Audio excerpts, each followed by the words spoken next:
إن في خلق السماوات والأرض واختلاف الليل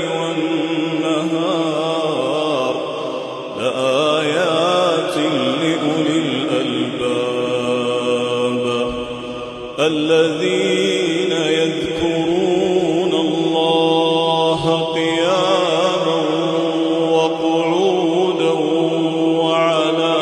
جنوبهم ويتفكرون في خلق السماوات والأرض ربنا ما خلقت هذا